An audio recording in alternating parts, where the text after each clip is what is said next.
Welcome to our news channel. Please subscribe to the channel. Thank you. Hello friends, good morning and welcome. The headline of our news here says, the Supreme Court miracle. Okay, please, we're going to look at how Uzodima, without being a candidate of a party, became a governor. And we are only going to call this the Supreme Court miracle because I can't see this as a God's miracle. Okay, before we look at the details of this news, if this is the first time you are joining us, please kindly hit on the red subscribe button below the video to support us. And also turn on the notification button beside the subscribe so you won't miss any of our news in this channel. Thank you. Miracle happens among men, yet many do not believe in miracle as many believed, but which to them can only happen by God. However, the Uzodima's confirmation as the governor of Imo State is a miracle kind of, yeah. But can we call this Uzodima's case God's miracle? Of course not. We can't. And God does not do miracle that justifies errors. So this can only be tagged the Supreme Court's miracle of normalizing political abnormalities. Let me get that again. This can only be tagged the Supreme Court miracle of normalizing political abnormalities. Okay, for a long time to come, this huge approval of political wrong by the Supreme Court in Nigeria will undoubtedly inhibit the advancement of democracy in all aspects of it being in the country. Now, let's look at the abnormalities that happened here. Now, prior to the 2019 elections, the APC had their primaries in Imo State under two factions of the party. Let me get that again. They got their primaries in Imo State under two factions of the party that conducted separate primaries election. One party conducting two separate elections. I mean, there was no issue about that. Okay, of which one faction produced Uzodima as the APC governorship candidate, and the other faction produced Uche Nwosu, that's Rochas Okorocha's son-in-law, as the APC's candidate. But the Imo State High Court was soon to nullify the election that produced Nwosu. This led Nwosu to seek another party, the AA, to contest for the governorship election while he still appealed the judgment that nullified his APC ticket. The case went up to the Supreme Court, and Nwosu was said to be the APC candidate. Get that again. The case went up to the Supreme Court, and Nwosu was said to be the APC candidate. And for also being the candidate of Action Alliance, he was disqualified. That means both Action Alliance and the APC, All Progressive Congress, had no candidate for that election. And at this time, there was no way any party could do substitution of candidate for an already concluded election. Remember, they concluded the primaries. Now, meanwhile, Uzodima had perfectly perpetrated electoral fraud in about 366 polling units, whose result INEC never had. Because to INEC, elections never took place in those polling units. But Uzodima carefully used the 2015 elections result sheet to record its fraud election, in which APC had between 70 to 80% vote cast in the 366 polling units. Accordingly, INEC could not include this result in its collation because it never had them in the first place. Now, earlier rejection of the abnormalities. Okay, let's look at the earlier rejection of the abnormalities.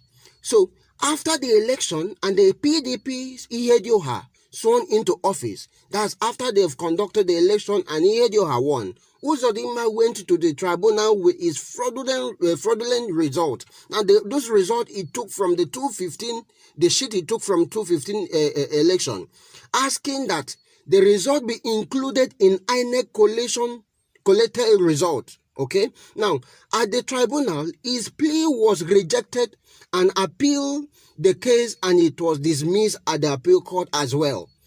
But Uzodima went ahead to the Supreme Court like someone who had been promised a year's judgment. Nobody took him serious because of the abnormalities that filed his plea as noted earlier.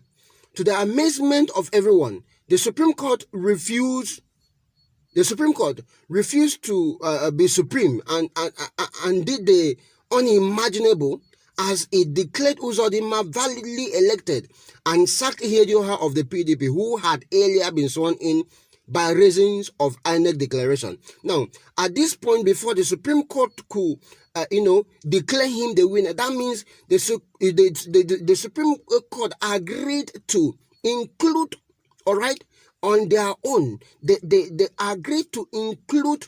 They agreed in the to include the 2015 result sheet that was manipulated. I'm sure we are all getting this now.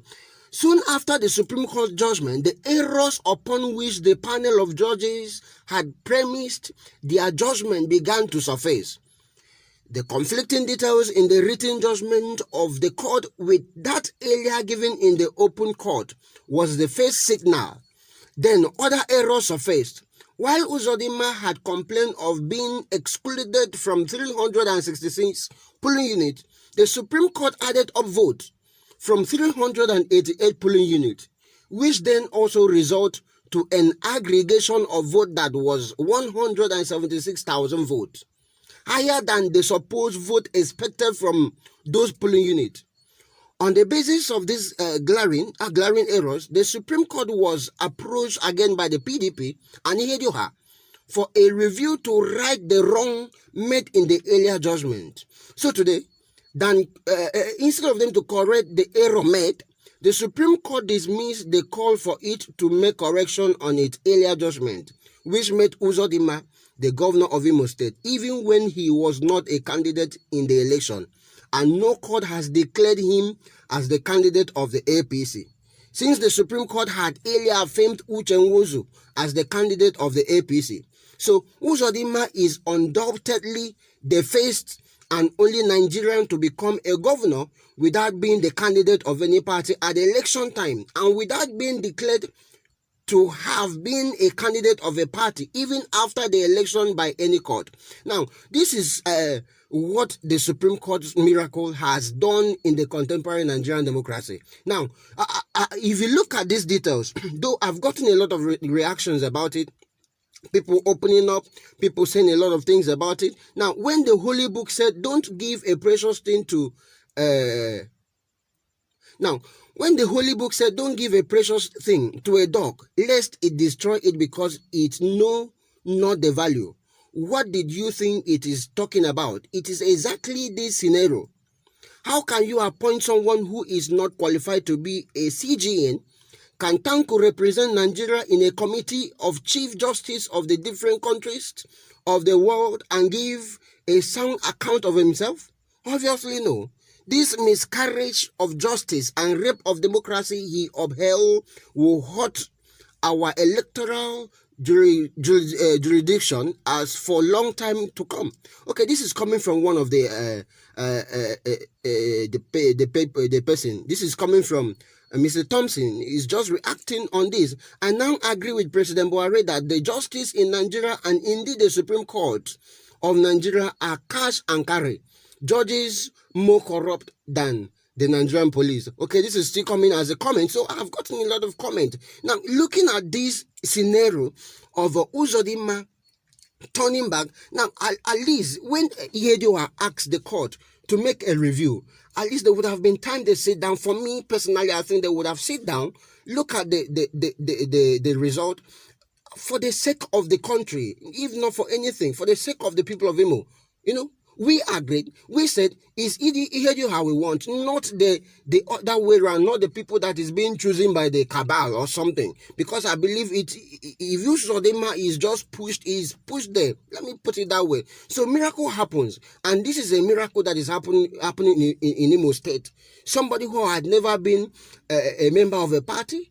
The party did not confirm him. Even after he was pronounced the winner by the court never pronounced him as a candidate of a APC. So I see this as abnormalities.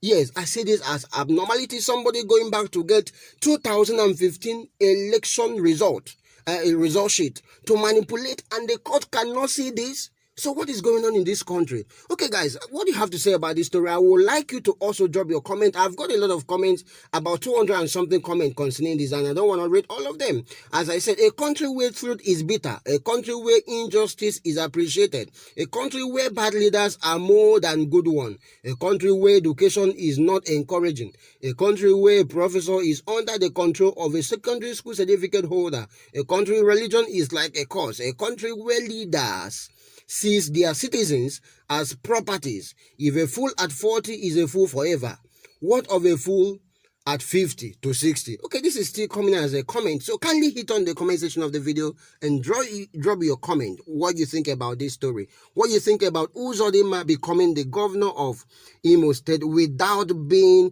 a candidate of a party? Thank you.